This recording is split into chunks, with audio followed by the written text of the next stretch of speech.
You're looking good, dude. You don't fucking. How do you not age? Like, especially with all the stress from crypto. Stress. One tweet that says, I care about the market again, and you're up 12%. Which, this is not financial advice, obviously, but if you are, you're shorting a Trump headline. And so the obvious follow-up question is, well, Joe, what's the killer app? And it's like, if I knew that, I'd be invested in it.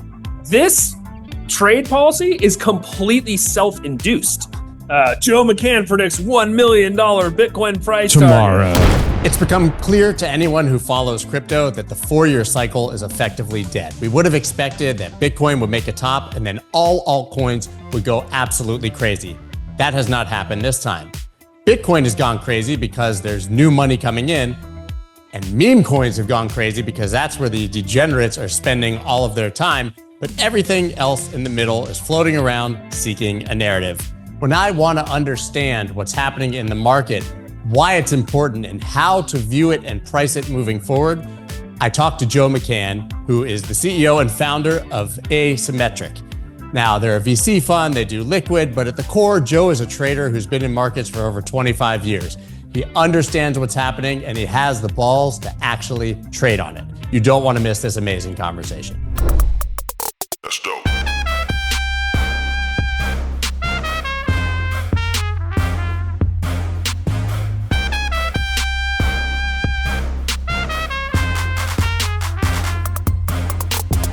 Although honestly, I hope that was just the podcast and they put that in there because I love talking about Miami and the real estate and doom and gloom and crashes and all these things. But maybe let's just start with where you stand generally on markets right now, because it's a crazy time. I know this will be a bit evergreen, so it doesn't have to be based on prices today, but we've obviously seen some hiccups in markets right now as a result of uncertainty, Trump's new policies, what's happening around the world. And we have to put Bitcoin and crypto into context of that. So yeah. Broad strokes. I mean, stretch, dude, because I got a lot to cover. Let's get it. So let's like rewind the clock a little bit and then understand where we got. We'll Quentin Tarantino this thing. We'll start at the ending and then work our, go all the way to the beginning. So at the beginning of the year, I had a pretty firm view that the first couple of weeks of 2025 would be a little dicey. Just, maybe a little pullback, something to that effect. And then we rally because Trump's going to be inaugurated and all this, these incredibly positive headlines coming, et cetera. And so that was right. Bitcoin dipped to 89K and then V-shaped out of there, which I was like, wow, this is impressive. There's a serious bid here. Then you couple that with arguably, you've been in crypto for a while, like I have, like the best headlines in the history of crypto. Like by times far, 10. like times 10.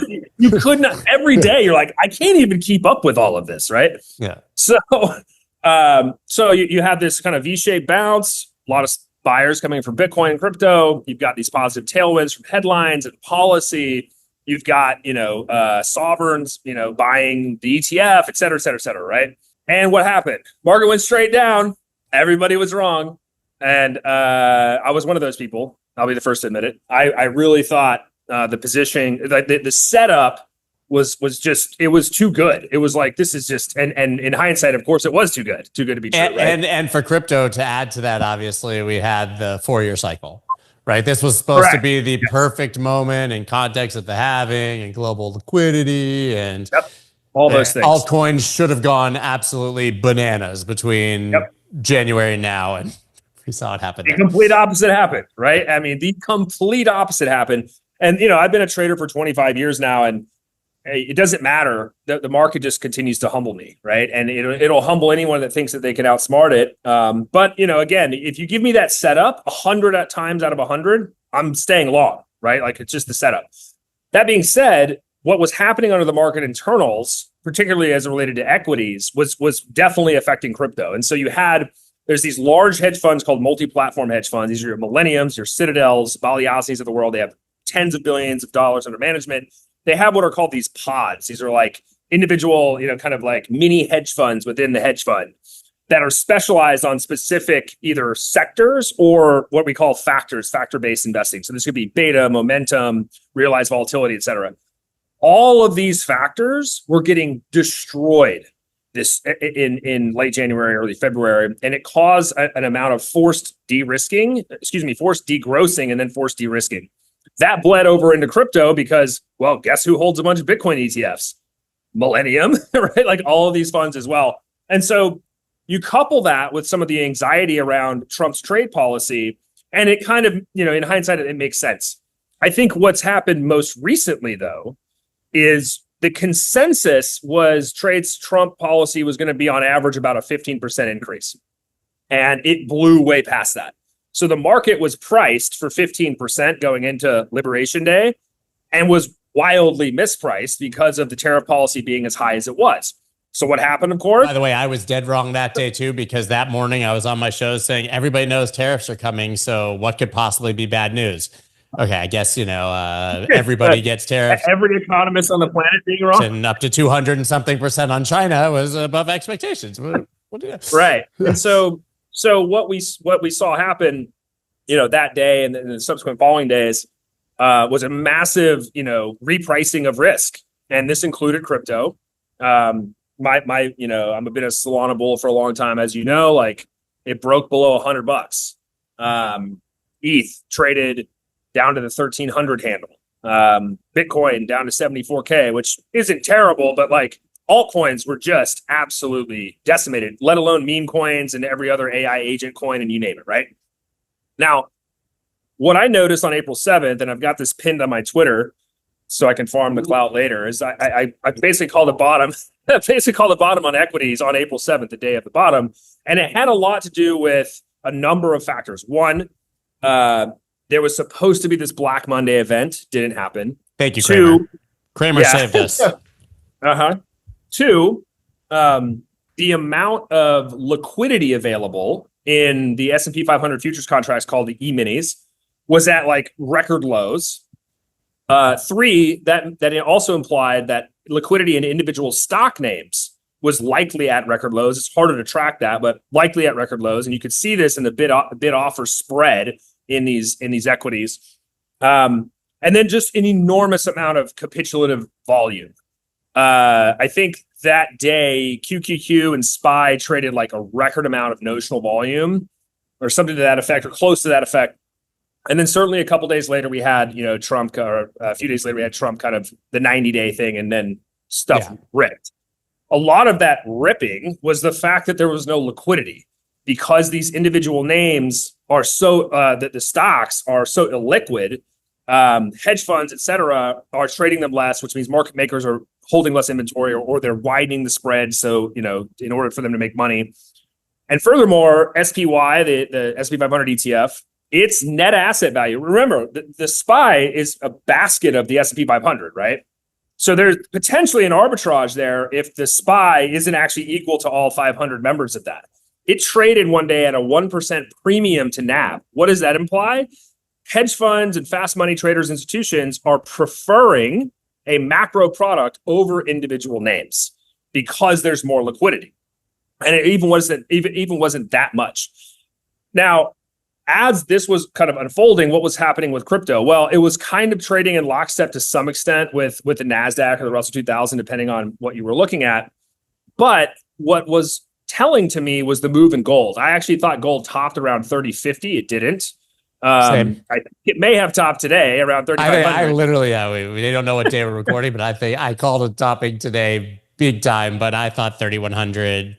You get just above the psychological level, and exactly that's the same thing, right? And what is telling about the move in gold is that the digital gold narrative of Bitcoin hasn't held up, at least in terms of performance, until today, right? Until this week. I don't know when this is going to go out, but this gold kind of reaching this almost blow off top level. I'm not suggesting that the final top is in, but I think we pull back a little bit here.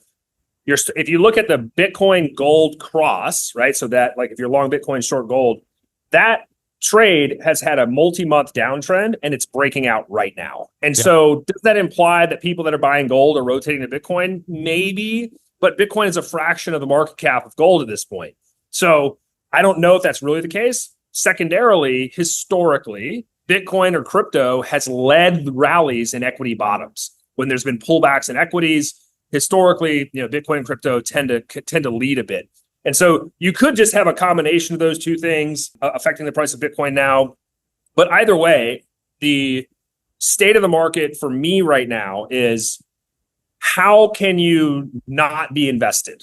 And you say, Joe, you run a fund, you're supposed to say that, right? It's like, well, I short stuff too, right? So my point of saying this is, if we assume that the local maxima in tariff policy is known, Trump came out, guns blazing, blew every economist's forecast away, market repriced. If we assume he's not going to come over the top again, well, then we kind of know what the local maxima is. So in that scenario, if you're shorting here, which this is not financial advice, obviously, but if you are, you're shorting a Trump headline. And to me, that is suicidal in markets, because this guy can tweet one thing and rip the NASDAQ 10%, right? So I look at it probabilistically and say, okay, I was wrong in Q1. I was wrong on the forecast for tariffs. If I reevaluate and recalibrate where I'm sitting today, am I flat in cash, long or short? And my belief is you have to have some level of investment long, because you want to be long Trump headlines. This is a headline-driven market at this point. Fundamentals are utterly irrelevant. Basically, investing is beta, because you don't know what you're investing in. You're just long, right?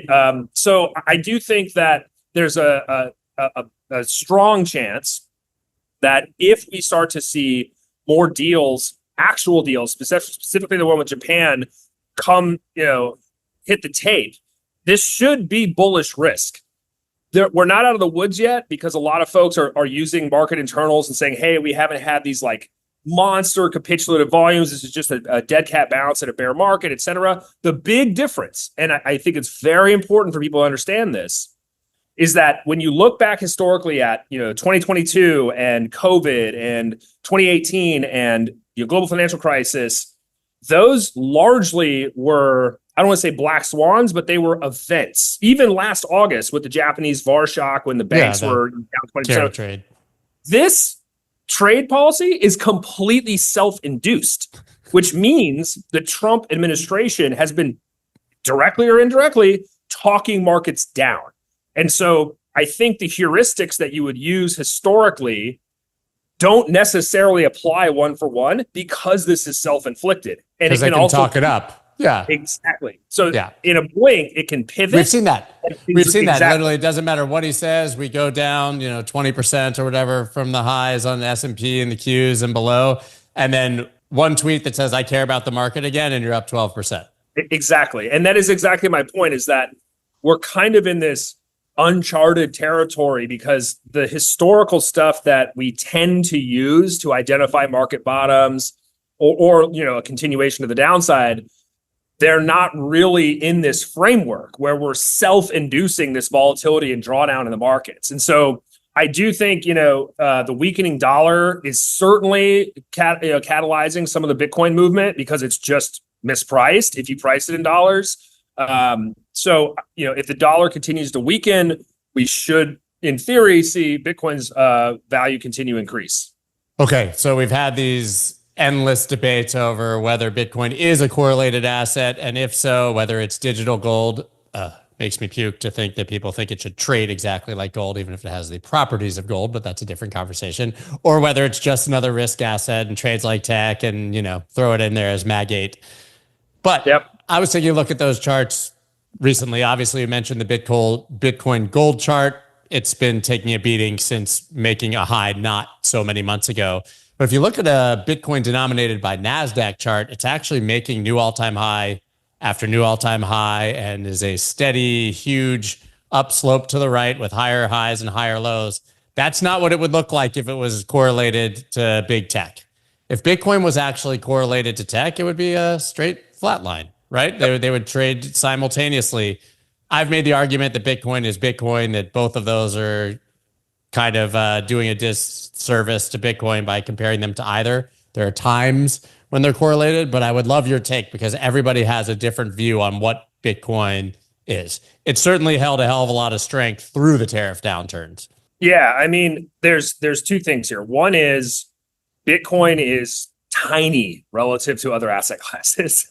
Like I can't underscore how important that is. It is so tiny, true. Right?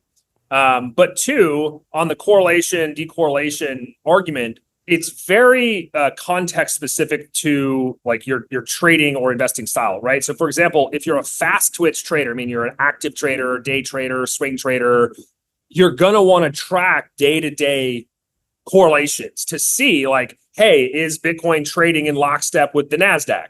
Yes or no? Or is it not, right? If you zoom out to your point about the Mag 7, it's clearly not correlated, right? And I think that this would imply if you're a fast twitch active trader, it makes more sense from that kind of short-term time frame.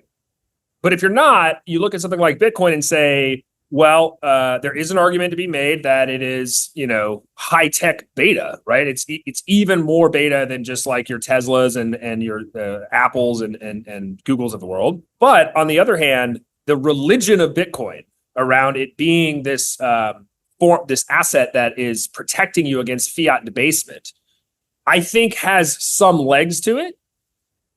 The difference will be when more sovereigns, more reserve banks, et cetera, actually start to put this on their balance sheet. We're seeing a lot of corporates do this. We're seeing a lot of corporates actually copy MicroStrategy's strategy. Actually, in fact, we're seeing this with Solana strategy. Yeah, strategy. Yeah. So I do think that, if Bitcoin is to be a hedge against fiat debasement, is a digital gold, or it's high tech / momentum, if it's any of these things, great, because all of those are narratives. And Bitcoin is the first internet native, currency, if you will. And frankly, in my opinion, it's the first meme coin because the information propagated around the internet. And so as these narratives continue to take hold, you should see the price continue to decouple from pick an asset, right? It's interesting to see, the massive underperformance of Bitcoin relative to actual gold this year. To me, this also implies that there's still a lot of room for whether it's institutions, it's reserve banks, to actually start adopting Bitcoin, because gold is non-trivial to move around and like all the stuff we know, right? It's difficult. It's not a medium of exchange, et cetera. Now, one could argue Bitcoin isn't really a great medium of exchange either. That's fine, but it's way easier to transport. You can utilize it worldwide, and it's censorship resistant, all of that good stuff. I think that tailwind of saying like the boomer version of gold, which is gold, is going to jump into the digital world is real and is coming. I'm not going to say the stupid adage of we're so early, because I think that's nonsense at this point. It's just a matter of time as this stuff actually starts to cross the chasm over into from the analog world into digital, and people recognize that, hey, if China's reserve bank is buying gold hand over fist, it's likely because of some fiat related policy or currency war with the United States. Well, if the United States tries to hoard as much gold as they can, which we do have the most gold of any country, they're going to have to find an alternative, right? And I'm not suggesting China's going to immediately go buy Bitcoin. I'm just saying that story isn't that far-fetched. It's also not that far-fetched if the United States actually makes a single announcement that they're adding Bitcoin to the strategic Bitcoin reserve by buying any. Of course, we haven't even gotten an audit to prove that we have any. But if they indicate that they're buying some, the game theory of that globally with central banks around the world, China or otherwise, is indisputable. I mean, if the 100%. United States says this thing is a reserve asset and we're buying some, all bets are off. I agree. Yeah. Although, to be honest, I thought when he signed the executive order, we would have gotten some price action around that, and we didn't. So it's funny, that the things that we kind of posit will be these huge drivers seemingly aren't, at least the announcements. But I think that's just the velocity of announcements coming from Trump at any given time. 100%. I mean, this is it's always easy to look in the rearview mirror and say, oh, well, it was already priced in, right? But the difference was before that executive order was signed, people were speculating on what the executive order was going to have in it. Thus, right. If they put in there, buy Bitcoin, right? You know what I'm saying? And so I do think that there is something to be said about you can look at where we sit now. Okay, we have all this information. The executive order signed. We're going to be getting, hopefully a market structure bill, stablecoin bill, all these things by August, according to Tim Scott. But what happens when there's this kind of unknown catalyst? For example, maybe they come over the top and say, we are actually going to buy whatever 5% of the Bitcoin supply, like Senator Loomis is suggesting. No one is pricing that in right now, right? Because we were pricing it before and then it got repriced. It's crazy that really markets only trade on reality versus expectation and not reality. It always happens. I mean, that clearly happened here in the case of the Strategic Bitcoin Reserve. But every time we get job numbers, even though we all know they'll be revised, but every time we get job numbers or we get a Fed announcement or we get CPI, it's never about, is inflation bad or good? It's, is inflation better or worse slightly than what a bunch of economists have said they think it will be? Which just shows you how detached from reality all of our economic data are, and then how further detached market reactions are to that. Oh, I mean, you're touching my philosophical nerve here, because I remember I was on stage in Singapore at Token 2049 last year and was explaining to the audience, that, hey, is everybody familiar with the price to earnings ratio? And they're like, yeah. I'm like, that's a meme. Like, what was the metric that people used before that was invented? People don't know, because now everybody uses this thing that somebody invented, right? And it's the same to be said of almost all of this, economic data. If you take the formula for GDP, the actual process for CPI, I'm not going to bore people with the details. You should look it up on Grok. It's crazy archaic. Like, it's kind of laughable, right? Current GDP doesn't factor in things like tech and the AI productivity boom that's coming, et cetera, et cetera. These things are vestiges of a financial system that will continue to exist, but the alternate financial system, which is on-chain, digital, is going to continue to show better promise and ultimately better results because it's digital and it's of this age, as opposed to 10, 20, 100 plus years ago.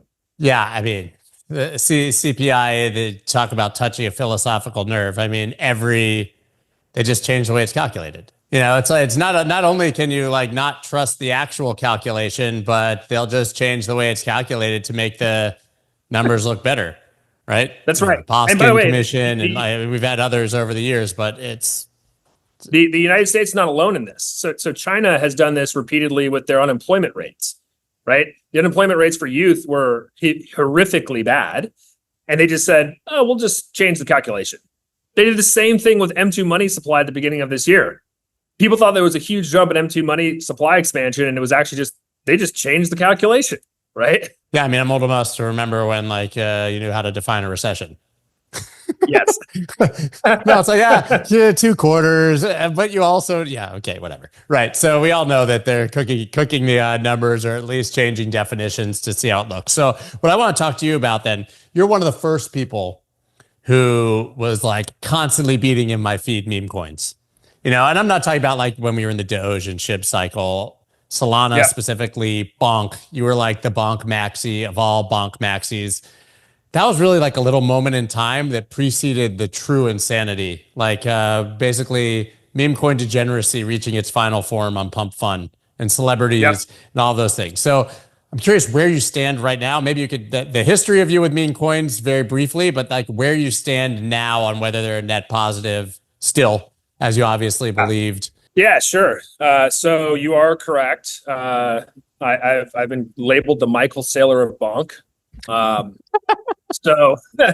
And yes, we at Asymmetric, my digital assets investment firm, we were the first hedge fund to buy meme coins in October of 2023. Early. Well, let me take a step back. So Asymmetric, we're a digital assets investment firm, but we sit at the intersection of capital, culture, and technology. And I think that most investment firms are either technical or very, financial capital driven, but completely lack a pulse of culture. And you and I, Scott, have been DJs. We've been involved in pop culture and music and fashion and the arts and the kind of creative space, if you will. And that is historically not something that they teach you at business school, if at all, because why would you put a financial value on culture? Enter meme coins. And so in, call it Q4 of 2023, I sort of developed this hypothesis around the kind of tokenization of pop culture and specifically internet culture. And then I looked at the history and I was like, okay, Doge, $85 billion market cap in the last bull run, Shiba Inu, $48 billion market cap. That was for Ethereum in the last bull run. Solana hasn't had one. I was like, bonk. But this was also pre like Solana's massive run back, right? So Correct. like you were also taking a risk on Solana, which was supposed to be dead. It's not like you can't look at it through the lens of Solana became the replacement for Ethereum. You did this when it was like Solana is Sam coin, FTX crushed it. Maybe it's going to zero. Oh, by the way, let's trade memes on Solana. I'm trying to give you your, right. give you your extra credit here. Yeah, thank you. So the other aspect of me, my background professionally is I've been a software developer for 25 years, a trader and a software developer. And so the thing that struck me about Solana was folks that are non-technical or haven't worked in open source. I've been working in open source for 17 years, don't understand the kind of the momentum that was behind Solana at the technical level.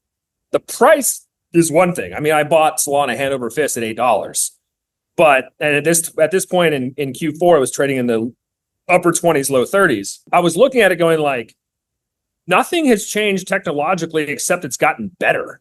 It's actually improved, like the reliability, the performance. You have jump trading, investing in Firedancer. Like there was all of these, kind of touch points where I'm like, if Solana did not have a token and it was just an open source project, I would say that this thing is thriving. So that was like the technological bent on it. Then I started to do some, basic wallet forensics and analytics to see, a bunch of stablecoin flows were coming over into Solana. People were at the time from Ethereum were saying, they're just farming airdrops. And it's like, well, it's staying here. It's not leaving. And so then I looked at the charts. I do a lot of technical analysis, and I looked at it and thought, okay, Solana's trading just under the kind of support level that broke when FTX imploded. I was like, if it gets back above that, you're going to have a short squeeze and momentum traders are going to start buying this thing and it could actually really explode. Well, if that's the case, people that hold Solana on chain are going to see their net worth increase. And what do they typically do as degens? They buy a meme coin. Yep. Right. And I was like, there's only one real meme coin to buy on Solana, and that's Bonk, which has this Netflix quality story behind it, a killer team. I mean, to date, they have a bunch of products that generates protocol revenue, et cetera, et cetera. I was just like, this thing's trading a $28 million market cap. I'm like, should be a couple billion if this thing actually explodes. It was 28 million at that time. That's when I bought it. See why you got that nice view. Yeah. So yes, that was 2023, and we were informed actually in Q1 of 2024 by Preqin, which is a kind of data provider for hedge fund performance, that we were the number one rated hedge fund in terms of net of fees of performance for 2023, which I was blown away by. And it wasn't just because of Bonk; it was Solana and Bonk and some other stuff that we had traded. Because at Asymmetric, we have what's called a concentration risk policy, where if a token is not in the top 20 by market cap, we can't buy more than 2% of it the fund AUM. It's just smart, right? Yeah. Well, you'd be surprised how many fund managers. You're an actual hedge fund. Wow, weird. So fast forward to where we are today, right? Like the way that I look at meme coins today is I really do look at it like software versions. So Doge was probably like the beta version. Then Shiba Inu was 1.0. Bonk was 2.0. Pump Fund was 3.0, and then 3.1, 3.2, but there were like all these, tens of thousands, hundreds of thousands, millions of meme coins that have been created. Is that good or bad? I look at it from a very different lens. I love how crypto, the community of crypto, the industry of crypto loves to rename things like revenue to extraction, right? Like they're like Pump Fund, it's a startup, venture-backed startup, is extracting hundreds of millions of dollars. I'm like, that's revenue. Only in crypto, when your bags are down, is it extraction. And it's revenue when it comes in Solana, but it's extraction when you actually cash out to have money. Correct. Yeah. And so I'm not an investor in Pump Fund. I'm not an angel, an advisor, nothing. I have no dog in this race. That's a killer business. I'm sorry. Like you can pound the table all you want and complain and bitch and moan on the internet about how extractive it is and farm engagement from that. The truth of the matter is that it's a phenomenal business, right? Like that's the truth. And I look at this again from a technological lens. Solana's chain has not suffered from this explosion in activity. And even over the past couple of months, when we've had a drop in activity across the board, Solana is still 2/3 of all network activity. I mean, it's not even close. Yeah. And the chain is super, super robust. There has been no reliability issue for well over a year now. And furthermore, I did not hypothesize this in 2023, but when the most popular person on the planet launches a meme coin on Solana, what does that tell you? And the chain did not suffer. It hummed right along. Now, some of the wallet providers like Phantom had issues. That's not the chain, right? That's a user interface on top of the chain.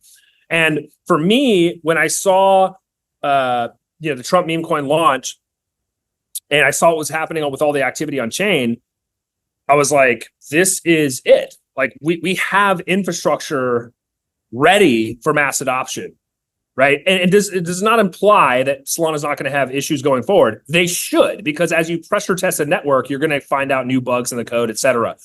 But this is one of the reasons why we recently launched our Venture Fund 2, which is exclusively focused on consumer applications in Web3. The first, believe it or not, there's no crypto venture fund that's invested just purely in apps, because they're all invested in infrastructure. And that trade is over, in my opinion. Like our Venture Fund 1, our Bitcoin DeFi Venture Fund, we invested in infrastructure and that stuff.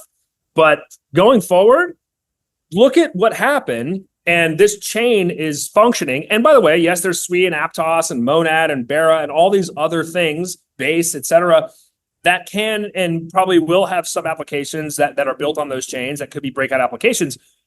I'm all for that. Because if we now have our infrastructure that's strong enough, given the test of things like Pump.Fund and Trump, we should start to see these consumer applications finally come to fruition. And so the obvious follow-up question is, well, Joe, what's the killer app? And it's like, if I knew that, I'd be invested in it. Stablecoins. No one knew, like artificial intelligence has been around 70, 80 years. No one was like in the 1990s, like ChatGPT. I want a chat interface to talk to me about everything. You know what I mean? Like it just doesn't work that way when you're innovating. Like if it was a new form of innovation that you could forecast, it's not innovative, right? It's that simple. Yeah, that all makes perfect sense. Listen, I'm not a huge fan of like the meme coin craze in its current iteration. Obviously Libra and Trump and all those things, but I 100% agree with your point on Pump.Fund. Pump.Fund is a platform. The extraction is from the people who use it in a predatory manner, not from the platform itself. It's a huge... That's right. And it goes back to the same thing, like Bitcoin's only for drug dealers or for criminals on the internet. Like drug dealers use iPhones. Nobody's bitching that iPhones are like making drug money. You know what I mean? Like, and by the way, like, let's be clear. I mean, you bring up a really good point, right? If you give nefarious people incentive to scam or fraud or defraud people, they will. And let me remind you that one of the biggest frauds in U.S. history was Bernie Madoff, a guy in a suit with an office in New York, well-respected in the community. And what did he do? He defrauded people, right? Now, it was more difficult to do it the way he did it than it would be, scamming on Pump.Fund. My point is the entire investment industry a fraud or a scam because of Bernie Madoff? No. The individual actors, if you give them the ability to do certain things, they will if they have nefarious intent. And that's not going to change for the rest of humanity. It'll always be that way. Agree. But what has happened indisputably is that, in my mind, we've had this barbell for this cycle. If we even want to talk about 4-year cycles or cycles, we've had obviously a massive flood of new money into Bitcoin. Through institutions, sovereigns, and retail, obviously, with the availability of the ETF. I don't think anyone disputes that there's new money coming into Bitcoin. I would argue that all of the degenerate, speculative, even those who proclaimed that they cared about utility trading altcoins in past cycles, I think they've been proven to be speculators as well, have all gone down into the Pump.Fund casino trenches. And that's the other side of the barbell for liquidity and volume. And there's been almost nothing in between. So all of the highly hyped utility products, all that infrastructure you talked about, even the few apps that were there, nothing has caught a bid. There's just no new money on that side. And this time, ETF money is not trickling down into memes. So it's a bifurcated market. Yeah. I mean, you raised a great point. And I think, one, it may not be popular, but I don't think the 4-year cycle is relevant anymore. And it has a lot to do with the institutional adoption of Bitcoin. Yeah. Makes perfect sense. Just like real money flows, meaning like asset managers, institutions, pensions, reserve banks, these flows are nothing of the sort that you could imagine pre-ETF. It's hard for people to fathom how much money could flow into the space purely through ETFs. Bitcoin, first spot ETF, and also a very easy thing to sell to baby boomers. Digital gold, right? Yeah. How the hell do you sell them Ethereum? Like, clearly we can't. Clearly we can't, because they got an ETF and Ethereum right. Is like, it's a Greek tragedy looking at that chart. Exactly. Because I believed, to be honest, like I was one of those. It's like, yeah, it'll bounce here. Oversold, bullish divergence. We're good to go. Yeah. Good luck. Yeah. Anytime Ethereum rips, you usually take profits across the board. Yeah, but on everything. Yeah. Yeah. But so that's one aspect. I don't think the 4-year cycle applies anymore. I just think it's a different game we're playing now as institutions are adopting Bitcoin. But secondarily, you make a good point on the liquidity side, right? Like last cycle, retail bid up a bunch of, shit coins, utility tokens, governance tokens, because there weren't meme coins. And if you wanted to trade a meme coin, you had to sign up for a centralized exchange. People forget that like the whole cycle last time was Doge and NFTs, right? That's right. And some Bitcoin, but you had to get online for Binance for like 2 months or Robinhood or Voyager because they couldn't onboard people just to be able to trade it. And that's the difference. Now it really is decentralized, and we see the final form of that. I didn't mean to interrupt you, but it's important to note that now you don't need to be on an exchange to trade the meme coins. That's right. And furthermore, Trump's meme coin launch was testament to normies that have no crypto wallet. You can just use Moonshot, right? Like, you don't need all of this stuff. And this is, again, why I get back to like the reason we're launching a consumer app-focused Web3 fund is the infrastructure, even wallet infrastructure, is good enough where it's abstracted the painful process of a seed phrase, all that stuff away from the end user, right? So my view right now is a lot of people are saying retail hasn't come back in, and it's like they kind of have. They're trading meme coins. And it's not a lot of it is like, you're seeing these exchanges trying to list stuff quickly, and like they can't keep up. I mean, the beauty of Trump launching on chain is that no exchange had it in time. Yeah. Right. It wasn't like a meme coin launched on Binance or Coinbase. It's like, no, it launched on chain. And that's really telling, right? So I think a lot of that liquidity where historically that would come into utility tokens or governance tokens, shit coins, is going to struggle because retail, they want the 100x, right? They don't want they're not going to buy an acre based on some fundamentals. But that raises a different question. Who does buy tokens based on fundamentals? And that was my next question, and you asked it to yourself. Yeah, it's typically, there you go. It's typically institutions, right? Now, these could be hedge funds. These could be asset issuers, like ETF issuers. And, I think it's way early for this, but excuse me, there is a case to be made that if you take some of these tokens like Athena, or let's use Jito, a portfolio company at Asymmetric. Jito makes tons of money, like billions of dollars run rate right now. I think about 95% of the validators on Solana's network run Jito, and they make a ton of money. And there has been a proposal to put money, basically like distribute that money to Jito token holders, acting almost like a dividend, right? Like a stock would pay you a dividend. Well, who loves dividends? Boomers. They love them dividends, right? So imagine, again, like I'm not suggesting this is going to happen overnight, but imagine a scenario where we get enough clarity on tokens, from the SEC, CFTC, and otherwise, and assume that we can actually have protocol revenue going back to these token holders as a dividend. Asset issuers can wrap those up in ETFs and sell them to boomers really easily. Again, I'm not suggesting this is happening overnight. But asset issuers don't care. They just want to make money on fees. And if they feel like they can package something together and sell it to the market and make it easy for them to make fees on because there's a dividend associated with it to some extent, I think that is likely going to happen. So we've looked at a lot of the fundamentals in the space right now. So whether it's Jito, it's Radium, it's Jupiter, it's Athena, it's Maker. There's loads of these projects that are generating real revenue, but using the old metrics. I was making fun of price to earnings previously. Like using these old metrics doesn't really apply because they're not businesses. They're protocols, they're networks, right? And so I think the mental model is there going to be a shift away from, like on the institutional side, away from meme coins and super high beta stuff to, hey, we're going to create a fundamental thesis and we want companies that are generating X amount of revenue that own X percentage of this network or this market share or whatever it is, and then just long those things, right? Right. I think that is coming. Certainly, given the pullback in Q1, you see a lot of people making this case now.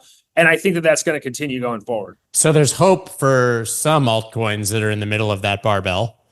But what it sounds like to me is if we're talking about the 4-year cycle being dead, because let's remember, a part of that cycle is altcoins going crazy whenever Bitcoin tops and consolidates, which obviously has not happened. Correct. So it sounds like you do not have a belief in the throw a dart at the wall and everything eventually goes up alt season. I have been on record all year, much to the chagrin of crypto Twitter, saying that there's not going to be an alt season. And I don't think there will be. I could be dead wrong, but I have been saying since the Bitcoin ETF launched in January of 2024 that Bitcoin dominance has not topped. And it, in fact, hit a new trend high last week. Yeah, right? It never tops because there's new money coming into Bitcoin and there's no new money coming into everything else. Exactly. And so the product of the ETF is easily consumable by a massive audience of people. The product of some utility token or governance token is non-trivial to access. It's really that simple. And so this is why I'm saying like the proliferation of ETFs and then the future potential like dividend paying ETFs for crypto, this is going to actually, I would say create bids in some of those tokens, right? So whether this is Solana, this is Ripple, I mean, there's a Trump ETF that's been filed. These tokens likely benefit simply because the product is wrapped up in a very easy consumable form. And the ones that aren't will struggle. Now, the other thing is a lot of these asset issuers, like there's a Bonk ETF coming out, right? A lot of these asset issuers will look on chain to see like which one's getting a lot of trading volume, distribution of wallets, all this kind of stuff as a gauge to say, should we go and ETFify this thing, right? And that's why you see things like Solana and Ripple having their ETF, even Litecoin having their ETFs getting wrapped up, right? I think that like that's going to feed some of the middle, but as a VC who's got investments in some of this stuff, like it's going to be tough to keep providing these tokens unless they actually drive, protocol revenue or something beyond governance. I think that like that experiment is over and there has to be fundamentals applied to the tokens that are being issued. One thing I do want to point out though, is a lot of, I see this all the time of like, there's going to be so much supply hitting the market. There's not enough dollars bidding it, et cetera, et cetera.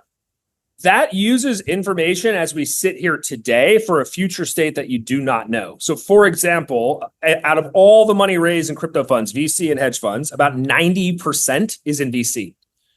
We could see that normalize to 50-50. All of a sudden, you've got a lot more money in liquid hedge funds, like a place like Asymmetric. And if that happens, these hedge funds have to buy tokens. Well, they're going to create a thesis or a set of theses around what tokens to buy. And that new money or liquidity coming into the market could provide a bid to some of these assets. Most of them will asymptotically be traded to zero. You've been in enough cycles to know there's so many zombie coins that are out there. They're still out there. Where some of them have hundreds of millions of dollars in market cap. Correct. Yeah. So, the question really is like, I don't believe that there's this notion of all of this supply is coming to market and there's no demand because you're using this kind of fixed framing as we sit here today. imagine there's new liquidity that comes in either on the institutional side, retail side, or both that can create, a potential bid. Those are the things that I'm looking out for. I just wonder if it'll be more selective this time, right? Because even like, I would hope. Well, selective because there's so much choice, right? Not only what I'm saying, because how many tokens you're invested in or that you've been pitched, because you obviously don't say yes to everything, are waiting for market conditions to improve to launch. All of them. See, I will they're all going to decide market conditions are good at the same time. Yeah, believe it or not, one of our portfolio companies, Hyperlane, actually did their token generation event today. So I think I saw Hyperlane. Yeah, that's good. Listen, I thought that we had a few launches in the past few months that would be like great barometers for what was likely to come. Gunzilla being one of them, because it's a legit AAA game, like trending on Twitch, has the biggest gamers in the world. And I think it's currently trading under like the last round of funding. Which I passed on. I was actually bummed that I passed on it. But now I'm like, actually, that was okay. Yeah. I mean, it was high. I think they were getting into like the $500 million or something, but so that they were pushing it. But my point being is it's a little disheartening when you see something that's absolutely legit. That fulfilled every,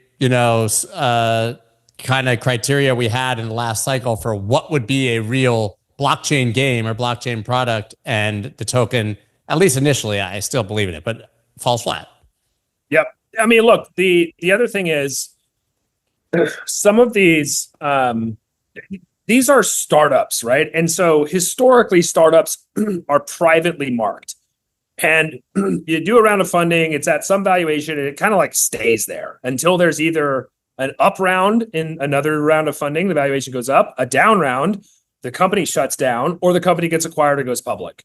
That's it. We now have startups that have tokens like trading or like the valuation is trading in real time, really before the breadth of the duration of the company's history is kind of behind them.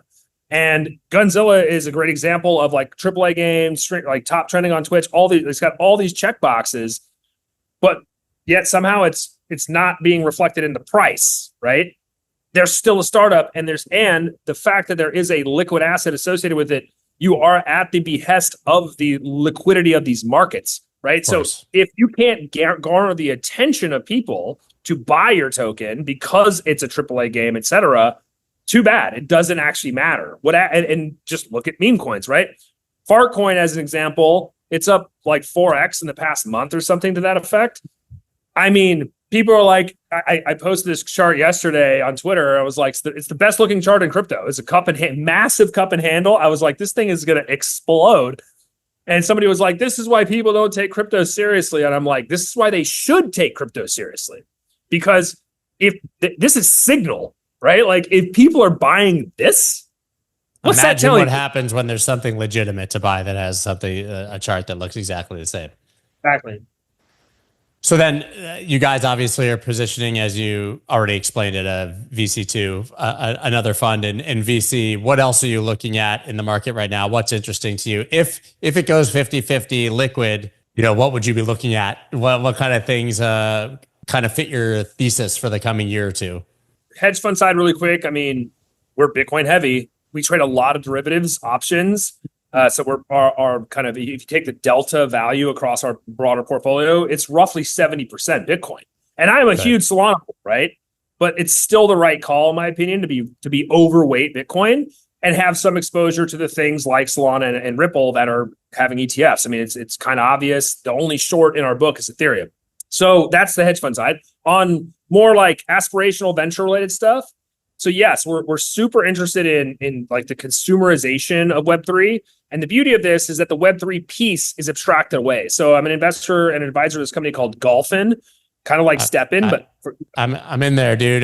Gunny, those guys, I've known them forever. That was like the quickest sell ever. Oh yeah, okay, great. I didn't know you were on the cap table. That's great. I was like, I don't even care if you guys like if this does anything. Like a golf app that's gonna track me. It's sweet. Yeah. But it's legit, right? And they've done a great job of kind of abstracting away as much as you want within the app. It doesn't look that crypto-ish. Yeah. Exactly. And it's targeting golfers. Like it's not targeting crypto people or finance people. It's targeting golf. And so that's a type of product that is the upcoming consumerization of Web3, because they're using Web3 as a technology, not as like, we're on Ethereum or we're on Solana. Like, that's the dumbest marketing ever, because no normie gives a shit or even knows what that actually means, right? You want that? Yeah, I don't want to know how my iPhone works, man. Well, exactly. Just give it to me. How many people log into chase.com and go, what database are you using? You know what I mean? Like, no one gives a shit. It's so dumb. So now the consumerization piece bleeds over. We have to talk about AI, because that is of massive interest to me. It should be to anybody, frankly, that is an investor, let alone kind of, on the bleeding edge of tech. Yes, people understand like ChatGPT and Grok and Gemini, et cetera, and how they can like help you do things and learn stuff and this and that. What I don't think people understand is, ChatGPT was like the first breakout app. It's just like one component, right? Now you've got generative AI associated with it. It can interpret images. It can, you can prompt, I forget the name of the company. There's a bunch of them actually, where you can prompt an entire movie script and it just creates the film, right? I don't think people are really grokking how transformational this is, not at the individual application level, but when you tie it all together, right? And so, I was mentioning to you before we started recording, at Asymmetric, we have an internal software product. We build a lot of stuff internally for our own kind of risk portfolio management, et cetera. And we've been building LLM and AI tech into it for probably almost close to 2 years now. And one of the things that we've done is we've created this kind of AI orchestration workflow. So instead of just using ChatGPT, we're using multiple AI-related tools to accomplish a set of tasks that radically increases our productivity. Quite literally having agents write code for our software itself, as an example. That orchestration piece is super, super interesting to me as an investor, because there's precedence here. If you go to AWS in 2006, when they launched with one service, S3, simple storage solution. Then they added Elastic Compute, EC2. And then they added however many other services they have. One individual service doesn't make AWS all the money. It's the orchestration of all the services, or a handful of services that somebody stitches together. That is worth trillions of dollars. And so with AI, we're now at that point where we are at the orchestration layer of components being pulled in to accomplish a task or set of tasks that could be replacing an entire function of a business. Marketing, for example, like social media marketing.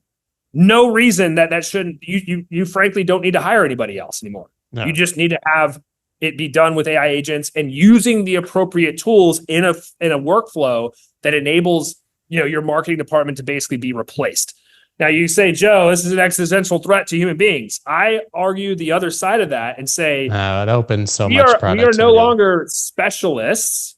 Being a specialist in one aspect of marketing, like social media marketing, that's commodity now. You need to be a conductor. I think of AI almost like a symphony. You are conducting the symphony of tools within AI to accomplish specific tasks. And when these tasks involve financial transactions, guess what they're going to be using? They're not going to be connecting with Plaid to your bank account. Like, they're not going to. There's too many security risks, and also like the TradFi system is just busted. It's way easier to just send stable coins or send crypto back and forth for payments with agents involved than it is, using the traditional rails. It does not imply that agents won't be using credit cards and Stripe and PayPal and these types of things. It just means that the intersection of the AI orchestration workflow coupled with the kind of financial primitives of DeFi and crypto is like a perfect blend, in my opinion. People keep wondering where the cross between AI and crypto is going to be, and I think that it's going to be everything. Literally everything in crypto. Take any function of any business and look at it and go, what could be replaced with AI? And the answer is a lot of it, right? And so if a lot of it in any function of any business can be replaced with AI, or let's just say augmented with AI, then crypto naturally flows into a lot of that, because AI is conducive to utilizing things like blockchain versus these, kind of archaic traditional financial rails. AI really is the big one. And I think people are missing it. At first, it was just sort of like, oh, bots are going to transact with crypto because it's digital native money. But I think that that's just the most basic, limited view of what's possible there. When remember I talked about I think of meme coins and like versions of software. I see the same thing with like the AI blockchain thing or whatever, right? Like in Q4 of last year, you had the AI agent explosion with True Terminal and all the copycats and the AI 16Zs and et cetera. And then I saw that I was like, this is a ridiculously speculative bubble. Good for people that got rich off of it. I'm not hating, but I'm looking at it going like these things they're not even like, it's not even AI. They're just tweeting. Like they're not doing anything. It's the dumbest thing ever. And they're destroying Twitter in the process. But yes. Yeah, they're like, it's DFAI. And I'm like, no, it's not. This is absolutely not it. Because there's nothing groundbreaking here. You can write an app, not AI, today to just tweet. Like it's not that hard. And that's what these things were basically doing. That being said, I do think the 2.0 version of AI agents is coming. Do I know what it is? Of course not. However, just like any form of software, it through iteration, you get innovation. And that's going to likely happen in the AI agent space. I'm keeping a pulse on some of the assets in that space, but also trying to track something that could be potentially net new. There is one project, full disclosure, I'm an advisor, but I bought the token before I became an advisor called Moby, which is associated with Asset Dash. These guys, I feel like, are doing something meaningful because they're pulling in unique data sets and partnering with, interesting companies in crypto to provide more insight than just like some random agent that's going to like buy and sell for you. Like there's no value in that. These guys are doing something marginally different, if not significantly different, and they keep shipping and iterating. I'm not suggesting Moby is going to be the thing. But that's what I look for. It's like, who are the teams that are continuing to iterate on what they're doing in the AI agent space such that they have a chance of being a breakout, play in the AI agent space? So let's have some fun with price predictions that nobody can possibly hold us to. But let's say that we are in some sort of cycle here. I don't know when. First of all, Maybe we can frame it. When do you think we peak for prices for a while? If you had to guess. Nobody can hold us to these, by the way, guys. It's crystal ball. It's the dumbest thing, but it's fun for clickbait titles, and it's good to talk about. That is. Joe McCann predicts $1 million Bitcoin price tomorrow. What a loser. Look, I look at it this way. So there is, on the one hand, there's this narrative that the world is de-dollarizing and the dollar is going to lose its reserve status and the US dollar hegemony is going away. I call complete bullshit on this.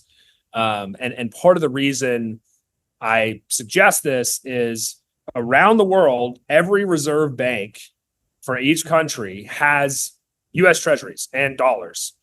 And with those US treasuries, they use those as collateral to be able to borrow against. Well, if that collateral, let's assume people say, oh, the U.S. government's going to default on their debt. Well, then all of that U.S. Treasury that's sitting in reserve banks that you're using that as collateral for loans, guess what? It's mispriced. Yeah. Can't happen, guys. Like literally everything is mispriced around the world if, the U.S. defaults on their debt. Can't happen. And in fact, we saw the latest tick data that came out from the Treasury.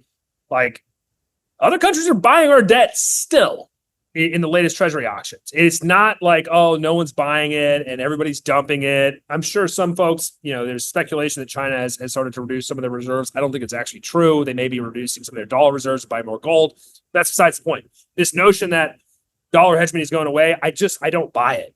And now that narrative is palpable. And if that narrative takes shape, that's all you need. True form, Bitcoin be at $1 million tomorrow, literally, because everything's mispriced. And so you're going to be pricing something in Bitcoin. People are now pricing things in gold. And you can see what happened with this parabolic move in gold. I mean, a 40% year-to-date move in gold is crazy. Like it hasn't happened, I think, since like the 1980s or something, or maybe literally 1980. So on the one hand, dollar hegemony narrative could have Bitcoin's price really accelerate. I see that like It's very low probability. On the other hand, the institutional bid behind Bitcoin is where I see, a potential price target of, call it 200K, 250K. It almost doesn't matter. Pick a number because it's purely flows driven. So right now we have uncertainty indexes across the board at all-time highs. Never had uncertainty indices this high ever. Bitcoin is still under 100K. So if we actually get some clarity on the uncertainty, maybe Trump pivots, maybe sovereigns start buying, maybe corporates continue to start adding Bitcoin to their balance sheet. Let's be clear, this is a hoarded asset, just like gold.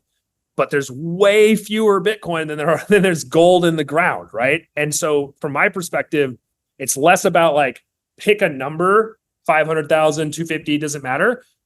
When you start to see flows come in, the reflexivity of the market coupled with the lack of liquidity and frankly the lack of supply, this thing could be way beyond what people are targeting as a price target because of the flows. And so the last thing I'll mention is that if these flows start to come in any capacity, the chance that Bitcoin makes new all-time highs like this year, I think is high. The chance that Bitcoin goes absolutely parabolic, this year, based on where we sit today, it's difficult to say. Now, if Trump does deregulation, if he does the tax cuts and he chills the fuck out on tariff policy, you could see Bitcoin actually rip $200,000, $300,000, $400,000. It really is just a number. It's more about the flows from my perspective. So what about Ethereum? Well, I give you a spread 0 to 5,000. Yeah. I mean, so look, I've been pounding the table on this for years.